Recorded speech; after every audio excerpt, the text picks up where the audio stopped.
Welcome participants. Now we are moving to last week in this series. In this particular week, my emphasis will be on to help you understand the potential of knitting, both weft and warp knitting, in different technical applications. You have seen how complicated this knitting is. We started the entire course with learning the science, engineering, design as well as technologies. So, before we move on to different technical application of knitting, I expect you to please summarize everything, because the syllabus is completely broad in both weft and warp knitting. You have seen we covered almost 7 weeks completely on weft knitting and 5 weeks on warp knitting.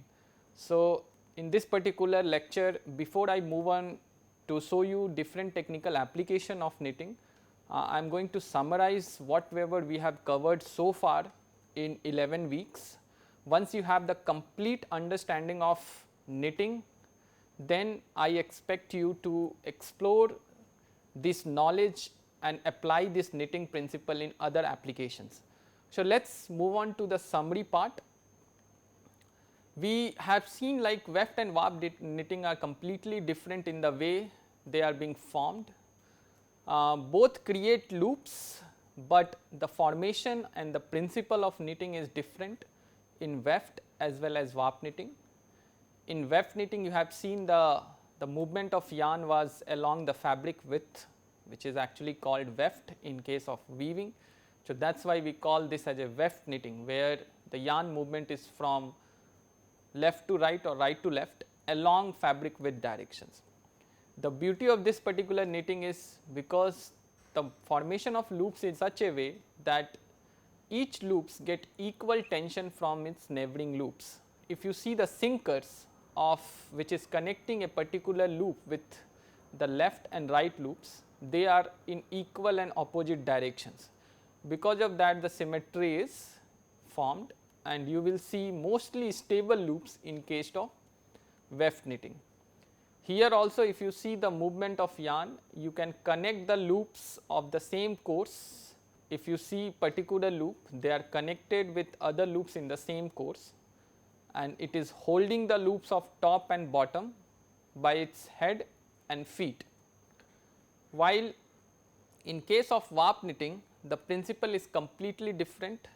To create a warp knitting, you need multiple ends of the yarn, and each end of the yarn will be making loops in either one or two columns. So, if you see the formation of loops in a warp knitting, the warps move in different columns, and if you see the sinker part, actually each loop is connected with different courses, which is not the case with the weft knitting. In this, each loop is connected with neighboring loops with sinker loops, but in case of warp knitting, if you see this particular loop, one sinker loop is connecting with the loops in top course, and the other sinker part is connecting the loops with the bottom course. So, because of that, the sinker direction is completely different. This is why the tension in the loop is not equal, and you expect these loops to be bent in certain directions. So, in this way, weft and warp knitting are fundamentally different in many aspects, and we have seen in many lectures how they are formed using different technologies. In warp knitting, the movement of yarn is actually in the length direction, which is called the warp. That is why it is called warp knitting. These two types of fabrics produced in knitting has different characteristics, different behaviors. That is why they are recommended to be used in different applications. Especially if you see the weft knitting, they are mostly preferred in garments, while warp knitting is mostly used in technical applications. Warp knitting usually have some importance in garments also, especially in lingerie and in intimate apparels, but weft knitting is mostly popular in t-shirts, sweaters, woolens. So, this is how they are fundamentally different, not only in terms of their structure, but also in terms of their application potential. We have also seen the production principle of this weft and warp knitting. So, usually in weft knitting the loops are formed by series of needles which is placed on the bed, and the yarn is provided to each needle in a sequence order. While in case of warp knitting the situation is completely different. Here also the loops are formed by different needles, but the yarn is supplied to each needle at the same time with the help of warp guide. Okay. So, these are individual guides. So, each guide actually provides the yarn to each individual needles at the same time.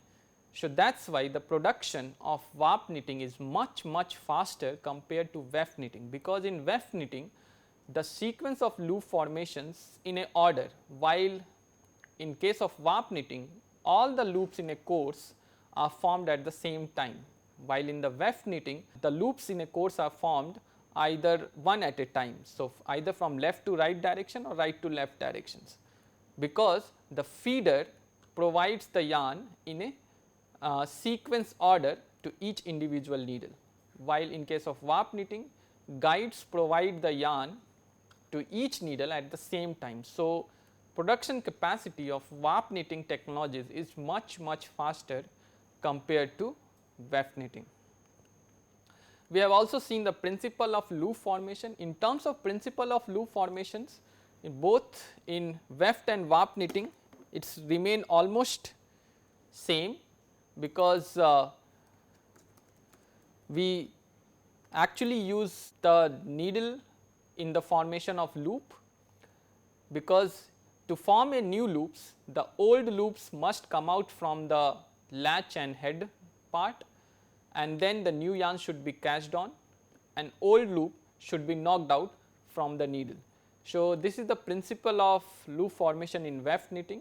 To do this function the needle interacts with the cams. So, we have seen the principle of cams also. The path has been created and the needle butt actually follows the path of the cams, and due to which the loops are being generated.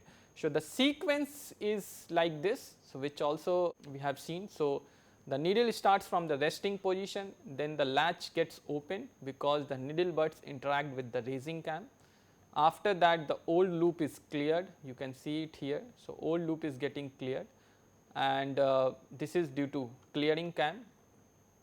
Yarn is also cached after that.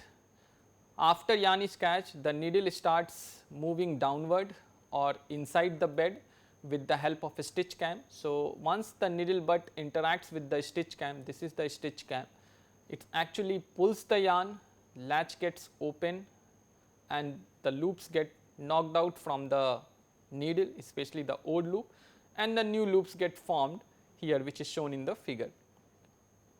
After the formation of loop, it interacts with the up throw cam and goes back to its original resting position. So, needle cam are the fundamental elements in loop formation in weft knitting, and the sequence of loop formation must be followed in this way, otherwise the new loop formation will be impossible. In some machines, especially in circular knitting machine, we have seen also the importance of sinkers, how it helps in holding the loops, it actually helps in providing support surface for loop formation, it also provides support surface for knocking.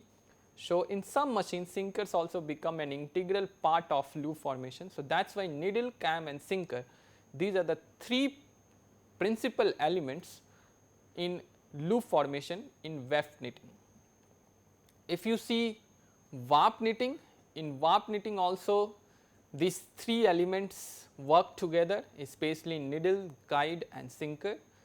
Especially in sinker, the tricot, the machine sinker's role is very important.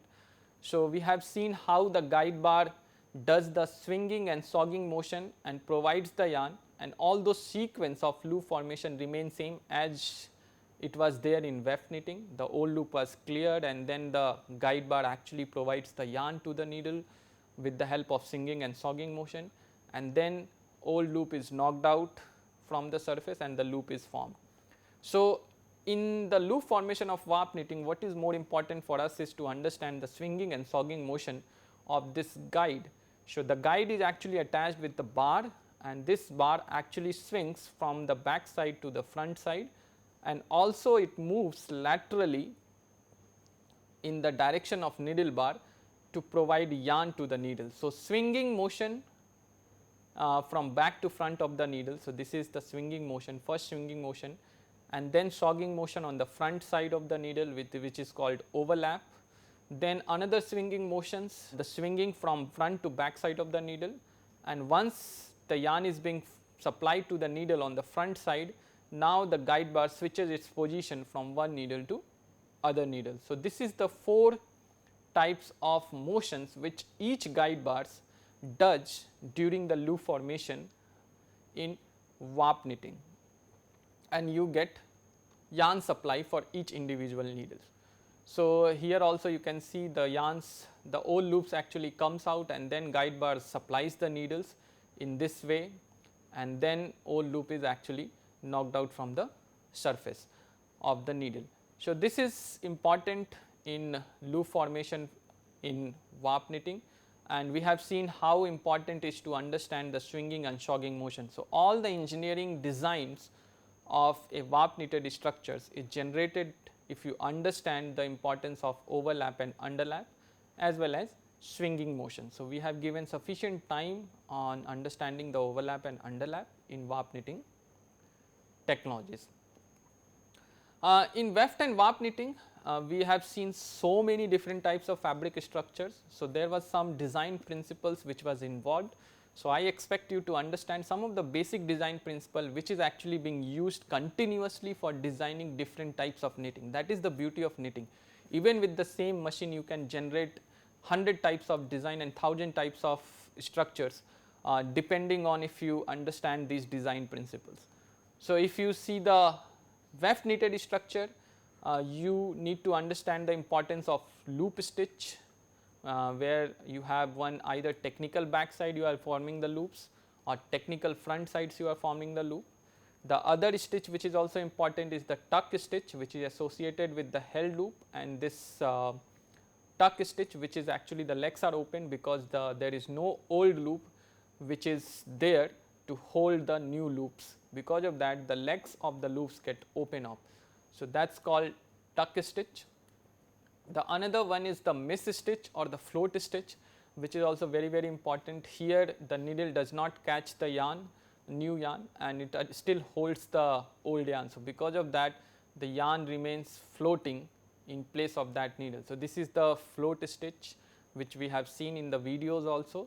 And finally, the transfer stitch. So, in transfer stitch, you actually transfer the loops of one column to adjacent columns with the help of transfer function on the machines. These are the 4 principles of stitches which is used anywhere in weft knitted structure. So, whatever weft knitted structure which you are looking in the market will must have either of these 4 types of stitches: loop, tuck, float and transfer.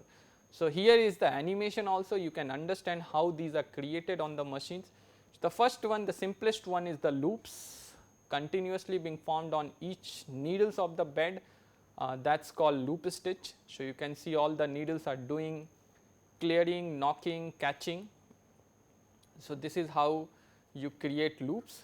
In case of tuck, the needles do the catching, but it does not clear the old loop. So, this is the sequence of tuck formation. So, here the first course the loops are being formed. In the second course, these 2 needles, so second and fourth needle, they do not release the loops, and this is how you created a tuck structure. Similarly, if you see the float, the needle holds the old loop and does not catches the new yarn. Because of that, the yarn remains floating in the back side of the needle. So, this is how they are created. So, the first course all loops are being created. In the second course, you can see these 4 needles does not do anything, it is just holding the old yarn and does not do the catching. Because of that, the yarns are remaining floating on the surface. So, this is the float stitch formation, and this is how you do the transfer stitch. So, here loop from one column is actually transferred either to the left side or right side of the column. So, in some of the advanced machine, especially jacquard knitting machines, you have the capability of achieving loop, tuck, float as well as transfer at each position of either front bed or back bed. So, that is the beauty of technologies today. So, technologies has become advanced nowadays, and you can generate tuck, float, transfer or complete loop at any location in the fabric structure. So, once you does that, you can generate different types of design, and we have also seen many complicated designs and networks of the yarn movements in the fabric. We have seen cable. So, these are the formation of cables and Arun design, pointals. So, you can see these holes which are created on the fabric structure is because of the pointals. Loop transfer is also helpful in actually pointal design. Jacquard, when you are playing with different types of colors of the yarn, and if you want to intentionally hide certain yarns, you can go for jacquard designs. We have seen rib, which is created by two beds where the loops are alternatively technical front and back in the course. Pearl, here the loops are technical front and back along the column. Narrowing and widening also we have seen how it is important in collar designs, and wherever we want to give shaping, we use narrowing and widening. Partial knitting, we have seen how during the course you can use two different types of yarns for making the loops partially. We have seen bulging, we have seen link design, tuck design, float designs, cardigans, rib ripple, plain, baskets. So, these are just different generic names which is found in the literature and also in daily routines, but the importance of these designs comes from how you play with those 4 stitches, which is tuck, float and loop as well as transfer. So, there are many other designs also available in the market like PK, interlock, pearl, garter, checkboard, reverse, stockinette, hurdle, seeds, mosh, intarsia, fairy-slay. If you simply understand the sequence of knitting actions, these designs will just be a name for you, because you are actually you will be able to understand the principle of fabric formations, and once you understand the principle, you would be able to generate even more complicated designs, not only limited to only this type of designs. So, I expect you to please follow the design principles of weft knitting. Similarly, if you see warp knitted structures, there are many basic stitches which actually comes from the overlap and underlap movements of guide bar. So, we have seen how you can control the overlap and underlap in opposite directions or same directions. You can also achieve only overlap, but no underlaps with the help of guide bar movement. You can also achieve only underlaps and no overlaps. So, in that case the loops will not be formed and only the floating yarns will be there at the back side of the fabric. Sometimes we can also achieve neither overlaps and nor underlaps. So, that is also possible with the help of guide bar movement, and sometimes we use combination of all of these to generate a fabric structure. So, here is some of the lapping diagram. So, here if you see, this is the pillar stitch. So, here actually there is no underlap, only overlaps are there. So, this is pillar stitch, open loops. So, here if you see this one, overlap and underlap are in opposite directions. So, this is closed pillar stitch. This one is actually overlap and underlaps are in opposite direction. This is called 1 cross 1 tricot, which is in opposite direction, and this is here you are producing closed loop. If you see this one, this is 2 cross 1 lap. So, here 2 pitch of underlap are there and 1 pitch of overlap is there. If you see here, this is actually 3 pitch of underlap and 1 pitch of overlap. If you see here, this is 4 pitch of underlap and 1 pitch of overlap. So, with the help of guide movements, it gives you the flexibility to control the shift of guide bar at the back side of the needle. So, 1 pitch underlap, 2 pitch underlap, 3 pitch underlap, 4 pitch underlap. So, if you play with different underlap pitch, you will get different designs of the fabrics, and also their properties will be different. Here also if you see, both the overlaps and underlaps are in same directions. So, compared to this one 1 cross 1 tricot, this is also 1 cross 1 tricot, but the loops are in open state. Here the loops are in closed state. We have also seen the Atlas designs where the combination of open loops and closed loops both are there. Sometimes we can also achieve neither overlaps and nor underlaps. In this case, the yarn will just remain in a straight fashion. So, neither overlaps nor underlaps. So, this is the condition. Sometimes we can only achieve underlaps, no overlaps. So, only underlaps and no overlaps. So, this is the conditions where we are achieving this. So, you can clearly see it is just up to the imagination and the designer how he wants to play with the guide bar movement. So, depending on the guide bar movements, you get different lapping plan, and hence different types of fabrics will be generated which will be having different properties. Does the lapping plan for different guide bars? This is done with the help of either pattern drum or pattern disc, and pattern chains are generated with the help of different chain links which is of different height. So, one we generally do the sequence of these pattern chain links, and we create a pattern chain and then we fix it on the pattern drum. So, the follower actually follows the profile of this pattern chain, and in this way we get different types of shogging motion to generate different overlap and underlap distance for guide bar. So, this is how you can fix the pattern chain on pattern drum, and you can fix it on the machine, through which the guide bar gets different motion of overlap and underlap. We have also seen we can use single guide bar and multiple guide bar. So, here 2 guide bar motions can be achieved because there are 2 pattern chain. We can also go for fully and partially threaded guides for each guide bar, and we can also use single or double beds of the machine in warp knitting. So, there are different technologies are there, and each technology has its own way of controlling the shogging and swinging motion and using different types of guides and their bars as well as different types of beds. So, this is what we have already seen. We have seen so many technologies of warp knit, but the design principle actually depends on the overlap and underlap variation. So, in my opinion, whenever you see any warp knit technologies or warp knit structure or design, you only focus on the overlap and underlap sequence, because that is the key for analyzing any structure of warp knits. Rest other things are very simple. So, we have seen in the market usually 2 bar constructions are very important, and usually 70 to 80% of warp knit designs are basically created with the help of 2 guide bars, which is providing yarn to the needles, and different types of generic names are given like quince cord, sark skein, lock knit, reverse lock knit, sateen, raised loop, tricot. All these designs we have already seen in the previous lectures. We have also seen many complicated design, especially the mesh designs, net designs. We have also seen inlays, we have also seen single bar construction, double bar constructions.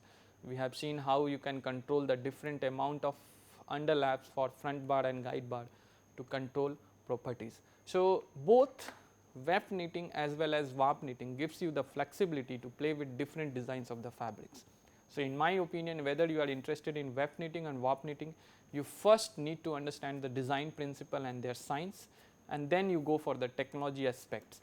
We have also given you some indication of how you can analyze different types of structure. For analyzing different types of structure, design notations are very important.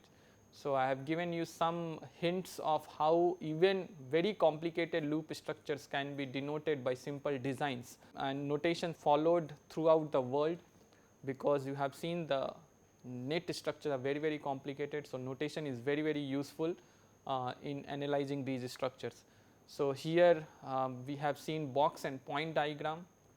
For example, if you see this particular fabric, so box diagram. So, this instead of drawing the loops, you can simply draw the box notation. So, where a front loops can be denoted by X, back loops can be denoted by 0, any float in the fabric structure can be denoted by blank box, and any tuck in the structure can be denoted by dot in the box.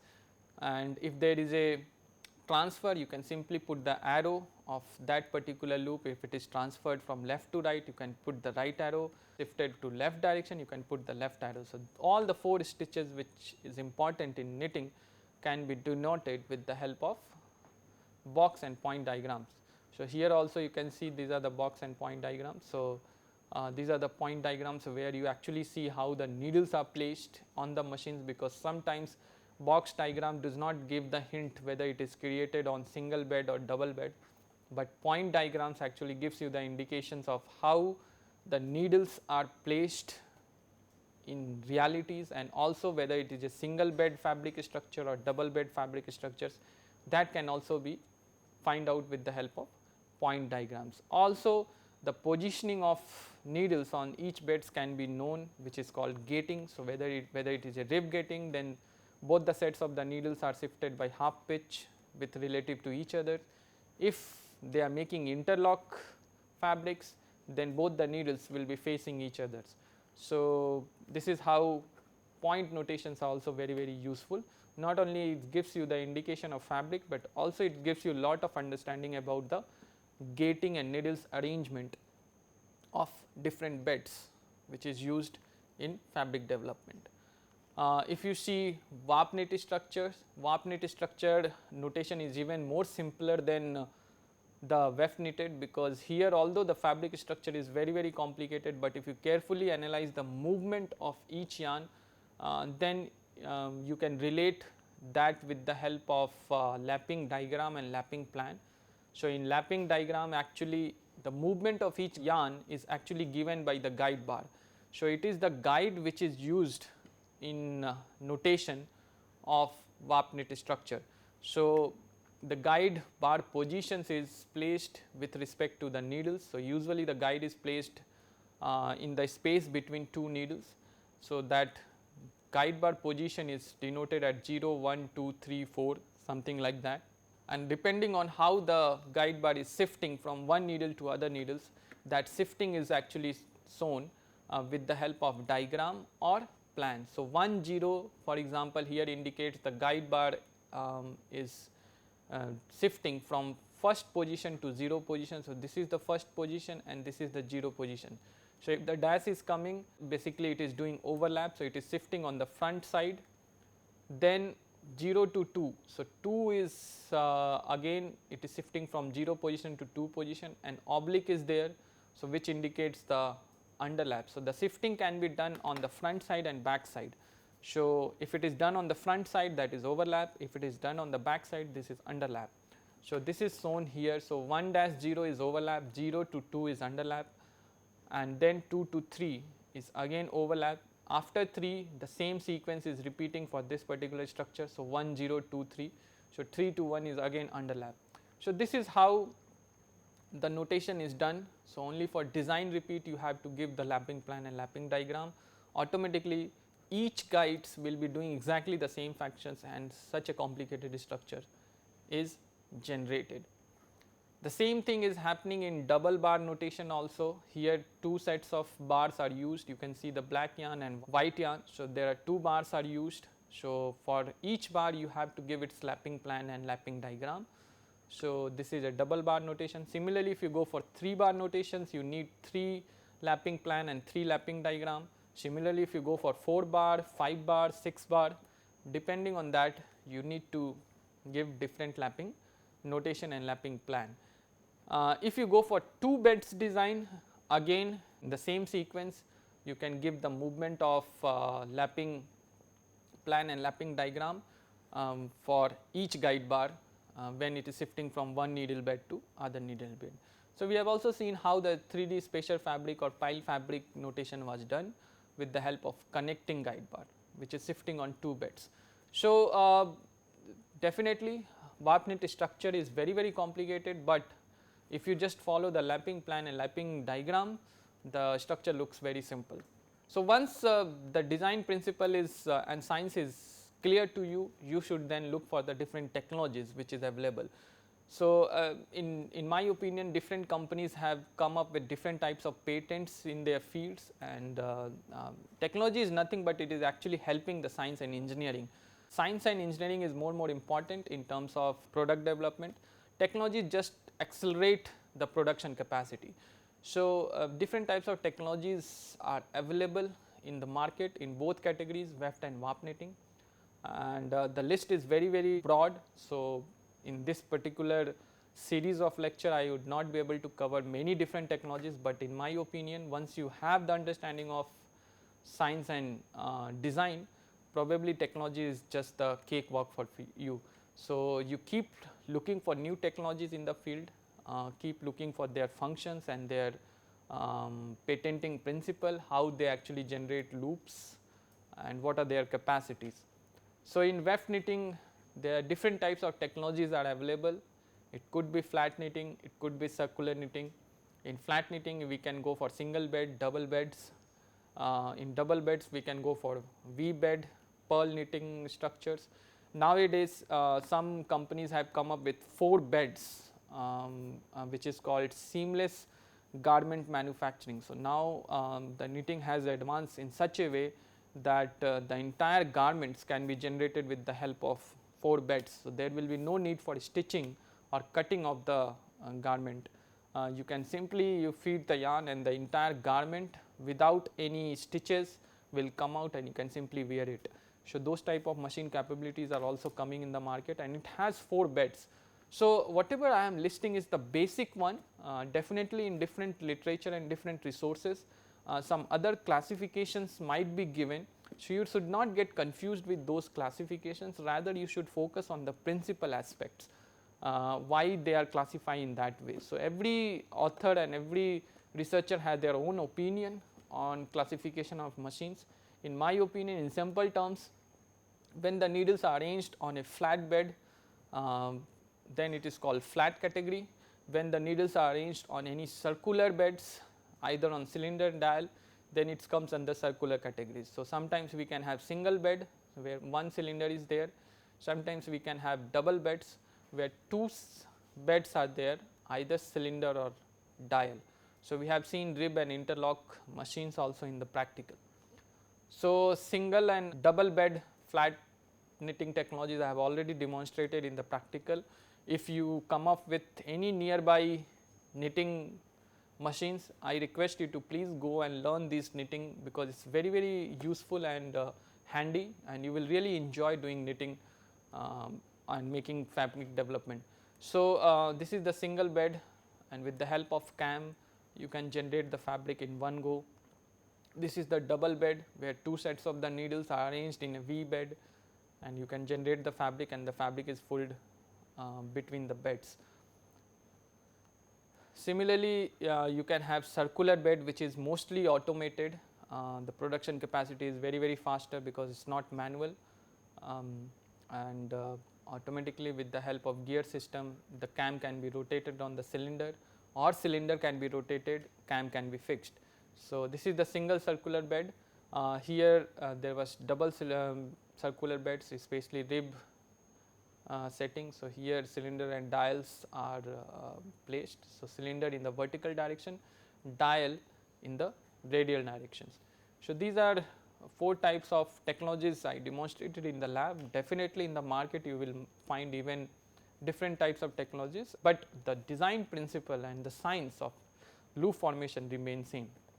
What will be different is only the placement of the needles and what the different types of needles they might be using. They might be using latch needle, they might be using beard needle, and they might be using compound needle. So, do not get confused, it is just the manipulation of different machine elements, and but the principle of knitting remains same. Similarly, in Tricot category and Raschel category. So, in Tricot category usually single bed are there, but nowadays 2 bed Tricot machines are coming, but I have not seen so far, although I have found some literatures where 2 bed Tricot machines are available. In Tricot the guide and the fabric formations actually they make 90° with each other. So, this is how the sinker plays a very important role in fabric pulling, and providing the support surface for knockover, and also catching the loops when the needles rise. So, sinker plays a very important role in Tricot. In Raschel, actually the sinker only helps in holding the loops when the needles are rising, otherwise sinker does not provide any support surface for knockover. So, in Raschel this gives you the flexibility to play with two different beds of the loops, and if you carefully see the movement of yarns and the fabric, they are at around 180-degree rotation. So, technology wise Tricot and Raschels are completely different, especially Raschels become very useful in the market because the sinker role is not there so much, and it is the trick plate in the bed which is used in pulling of the yarn to make the loops. So, in Tricot I have shown you in the practical also these three elements, needle, sinker and guides, they are placed on the machines and they do the relative movements with each other for the loop formations. Here is the actual formation of the fabric, you can see it here. It is very difficult to analyze the motion if it is running at a very high speed. Again, if you carefully see the path of the yarn which is supplied to the needle and the path of fabric, they are making around 90-degree. So, the yarn is supplied and the fabric is being pulled around 90-degree. So, this is the beauty of Tricot.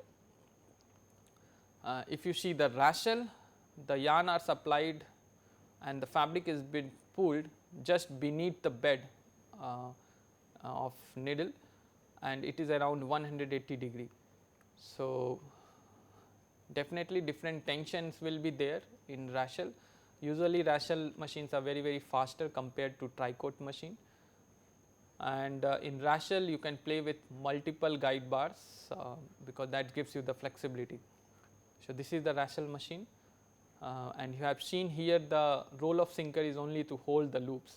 It does not help in providing support surface for forming new loop or knocking old loop, because new loop is getting formed between the trick plates and the knockover surface is actually provided by the tricks which is there on the bed itself. So, this is how the Raschel machine is completely different from Tricot machine.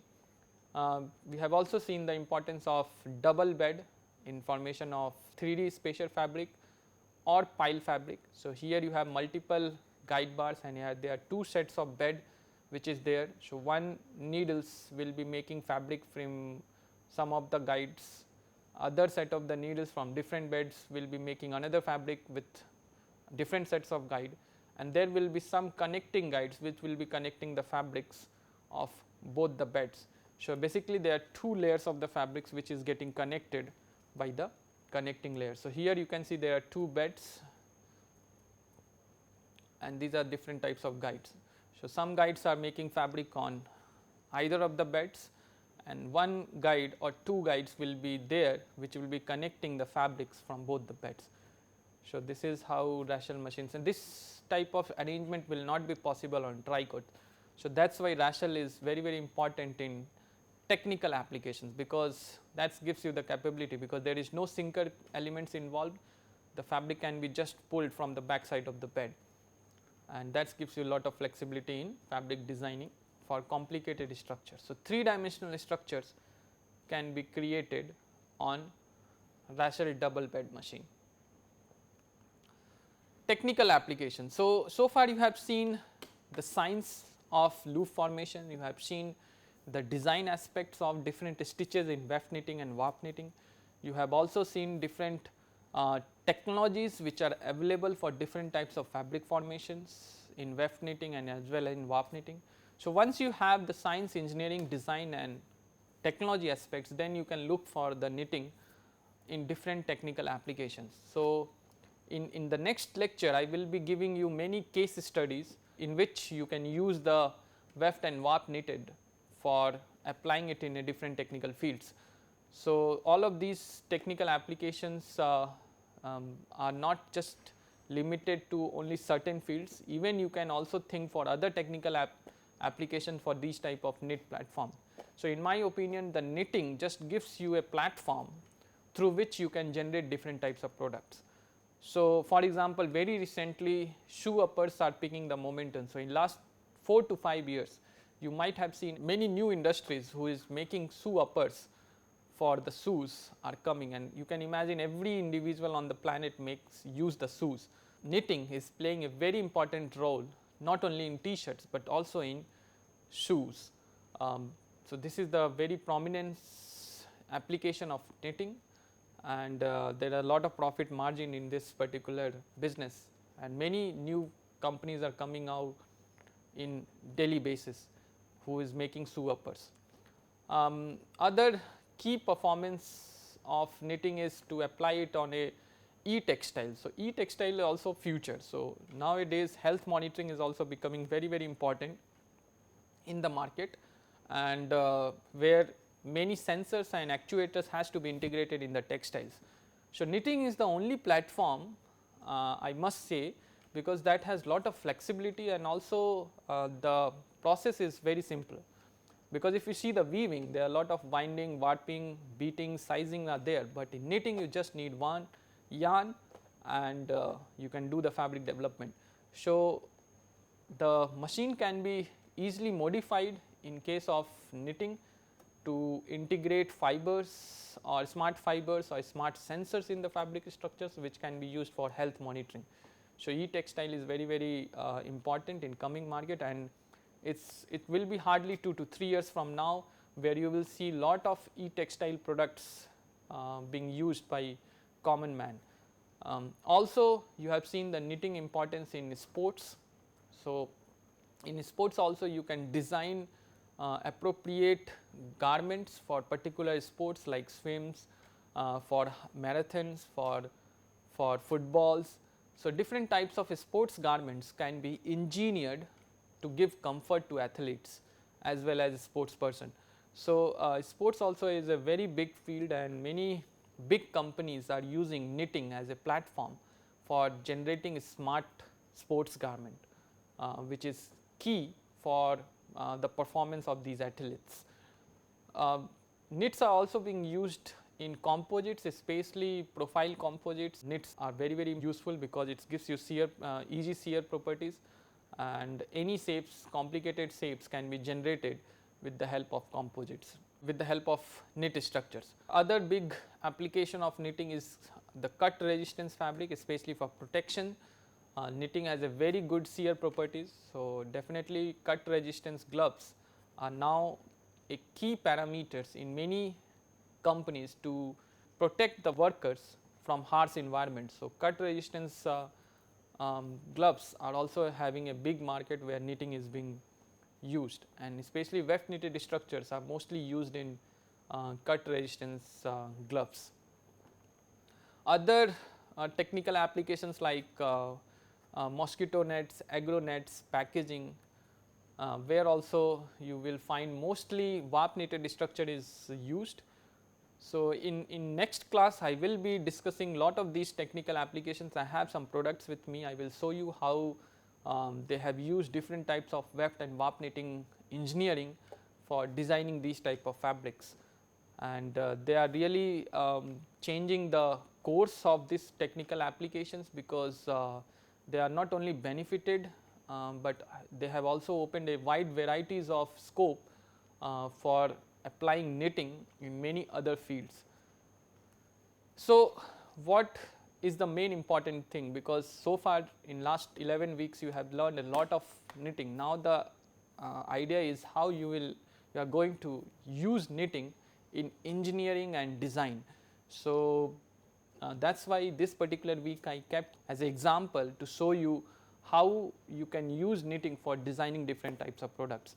So, the core engineering principle for any designing of weft and warp knitted products is to understand the variables of knitting, because you have seen how the knitting variables is so important. Knit gives you lot of variables where you can change the yarn, text, material, twist, filaments.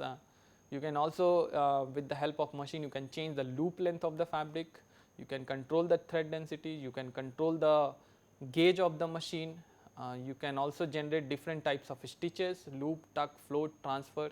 You can use single bed or double needle beds for weft knit development. So, whatever variables whenever you are going to change with the help of material as well as a structural part, you will get different types of fabric properties, and here is the key. So, you need to first focus on the designing part. So, first you learn what are the different types of designs that are possible on knitting, whatever knitting machine you are using, and based on that then you relate with this fabric properties. So, you change the design, you learn, you do the analysis of those fabric properties and get the understanding. Once those understanding is clear, then you can apply for different technical applications. So, in weft knitting especially loop length, gauge, stitch and number of beds.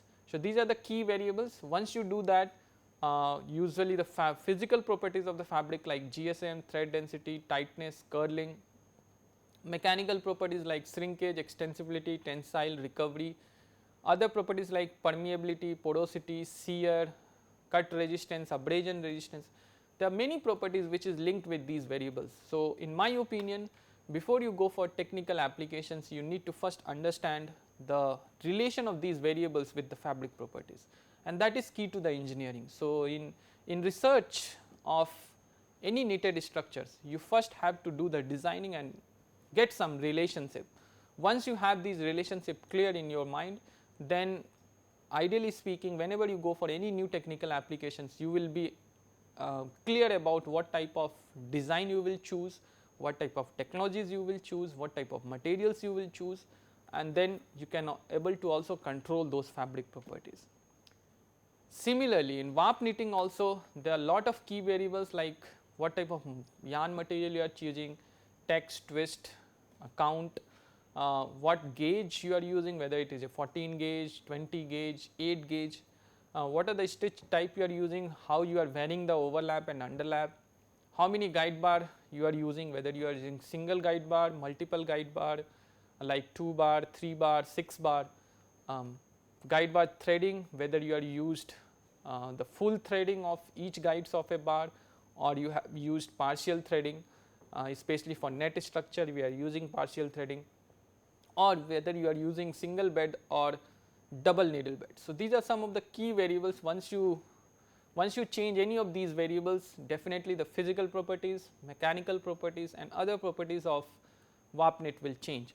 As a student, if you really want to learn knitting, I expect you to see the variations and understand the importance of these variables on controlling fabric properties. So, the engineering of any technical products in the knitting not only just required your understanding of knitting as well as your design aspects, how much, what type of different designs you can generate, what type of different technological understanding you have, what machines capabilities, what are the knowledge do you have in terms of availability of weft or warp knitting machines, what are the key variables are there for designing, what designs you can generate. So, once all of these things are understand, then probably you can use those variables to design different fabrics and then you can analyze those fabric properties and get some relationship. So, this is the key aspects. In the next class I will show you how you can use some of these key aspects for generating different types of technical products and how you can also control their performance.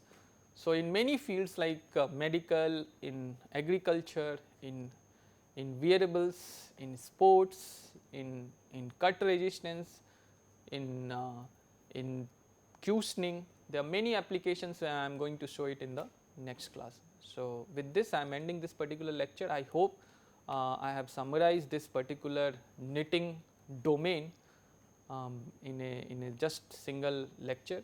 but as you have seen, knitting is not so simple. So, whenever you want to thoroughly understand it, I would expect you to follow good literatures and good research papers, and more important, you do the practice in the lab, because until unless if you will not make the fabric in the lab, all of these keywords will be just a keyword for you, you will not understand their importance. So, in my opinion, wherever you get chance to make any knit designs, please go and learn that, because that is the key for engineering. So, with this, thank you very much. I catch you in the next class, where I will show you different technical products of knitting. Thank you.